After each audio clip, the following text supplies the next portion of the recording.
트레몰로 기법으로 유명한 기타 연주곡 프란시스코 타레가의 알람브라 궁전의 추억은 콘차라는 여인을 사랑했지만 이룰 수 없었던 타레가의 상심을 표현한 곡으로 유명합니다. 트레몰로 기법은 짧은 음을 반복하는 패턴의 연주법인데 알람브라 궁전의 화려한 아라베스크 패턴과도 잘 어울립니다. 아라베스크 패턴으로 전 세계 디자이너들의 눈을 사로잡았던 알람브라 궁전은 타레가의 기타 연주곡과 원조 그래픽 아티스트 격인 판화가 애셔의 테셀레이션으로 더 유명해졌습니다. 오늘 수업은 알람브라 궁전과 애셔가 개척한 테셀레이션에 관한 이야기입니다. 오늘 나갈 내용 잠시 보여드릴게요. 예고편 알람브라 궁전 히스토리. 수학의 마술사 모리스 애셔, 평면 분할의 마술 테셀레이션. 지금부터 스타트합니다.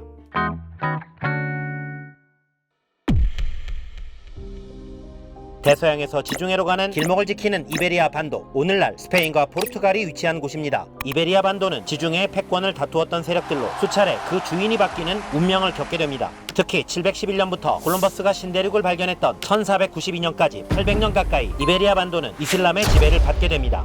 하지만 이베리아의 전 주인이었던 그리스트교 세력은 재충전의 시간을 가진 후 작전명 레콩키스타, 쉬운 말로 부동산 회복 운동을 벌여 이베리아를 야금야금 되찾기 시작했고, 이슬람은 밀리고 밀리다 오늘날 스페인 남부의 천연 요새 그라나다까지 쫓겨 내려오게 되었습니다. 그라나다의 마지막 이슬람 정권 나스루 왕조는 화려한 부활을 꿈꾸며 지상의 패러다이스 알람브라 궁전을 짓기 시작하였고, 100년이 넘는 대공사 후에 알람브라가 완성되었습니다. 하지만 이슬람의 영광은 여기까지였습니다.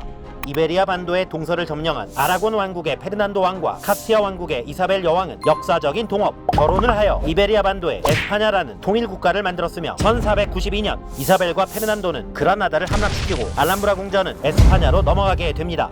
또한 같은 해 이사벨 여왕과 콜럼버스는 새 부동산 찾기 프로젝트 산타페 협약을 체결하였으며, 콜럼버스의 신대륙 발견으로 본격적인 대항해 시대가 열리게 됩니다. 1492년은 스페인 역사에서 기적의 해였던 것입니다. 이후 알람브라 궁전은 화려한 이슬람 양식을 기반으로 그리스트교 양식이 가미되었고, 나폴레옹이 군사기지로 활용하는 등 파손과 복원을 거쳐 오늘에 이르고 있습니다. 알람브라 궁전이 명성을 가지게 된 이유는 내부를 가득 채우고 있는 이슬람 스타일 아라베스크 패턴의 화려함 때문입니다. 이슬람에서는 오직 알라만이 신이라서 예술에 사람을 그릴 수 없었으므로 아라베스크가 발달할 수밖에 없었고, 이슬람은 최후의 아지트 알람브라에서 가장 화려한 아라베스크를 남기고 떠납니다. 알람브라는 가장 아름다운 이슬람 건축물 중 하나로 평가받고 있으며 인도 타지마할의 모델이 되었고, 예술가들에게 많은 영감을 주었습니다. 오늘의 주인공 모리스 코넬리우스 애셔를 소개합니다.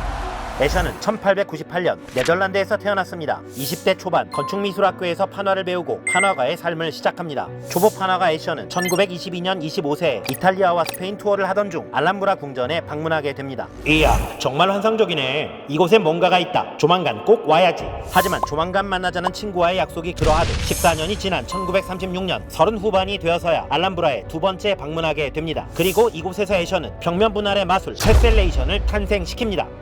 알람브라의 아라베스크 패턴에서 영감을 받아 자신만의 독보적이고 신기한 장르를 개척한 것입니다. 현대미술의 거장 피카소는 좋은 화가는 뺏기고 위대한 화가는 훔친다 라고 했습니다. 하지만 가장 위대한 화가였던 피카소도 애셔의 작품을 훔칠 수 없었을 것입니다. 테셀레이션을 하기 위해서는 일반인 이상의 수학 실력을 가져야 하기 때문입니다.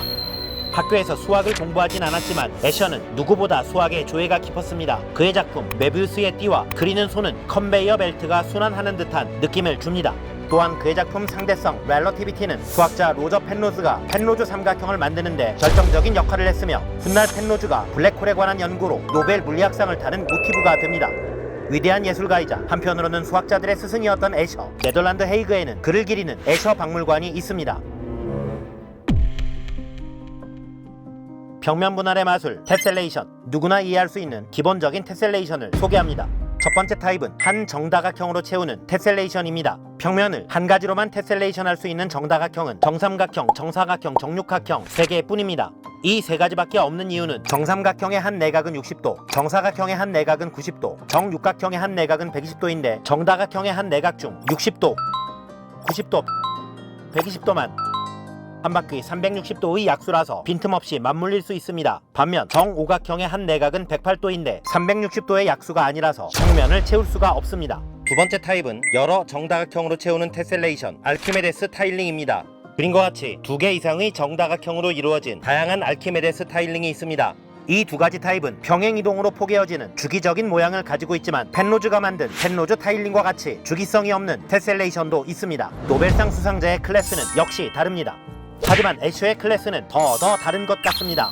애셔의 작품을 조금이라도 이해하기 위해 제가 무한도끼라는 작품을 만들어 보겠습니다. 우선 정삼각형을 꺼냅니다. 정삼각형의 각 변의 내부와 외부에 같은 모양을 파내고 붙입니다. 도끼 하나가 완성됩니다. 충분히 많은 도끼를 복제한 후 반은 흰색, 반은 검정으로 칠합니다. 흰색 도끼를 일정 간격으로 붙이고 검정 도끼를 뒤집어 붙이니 무한도끼가 만들어졌습니다. 이와 같은 방식으로 만들어진 애셔의 작품이 도마뱀입니다. 우선 정육각형을 꺼냅니다. 각 변을 파내고 붙여서 하나의 도마뱀을 만들어내고 무한도끼와 같은 방법으로 복제하여 붙이면 무한도마뱀이 만들어지는 것입니다. 여러분도 자신만의 특별한 테셀레이션을 만들어보세요. 벽지회사나 타일회사에 스카웃될지도 모릅니다. 애셔를 더 알기 위해서 알람브라 궁전이나 애셔 박물관에 가면 좋겠지만 2017, 2018, 2019, 2020 최근 4년 동안 한국에서도 애셔 특별전이 열렸었고 세계 각국에서 애셔의 작품을 만날 기회가 종종 있습니다. 위대한 예술의 혁명가 애셔 1972년 세상을 떠났지만 아직도 그는 월드 투어 공연을 다니는 중입니다. 애셔의 영혼의 갤러리 보시면서 이번 수업 마무리합니다. 지금까지 베티였습니다. 바이.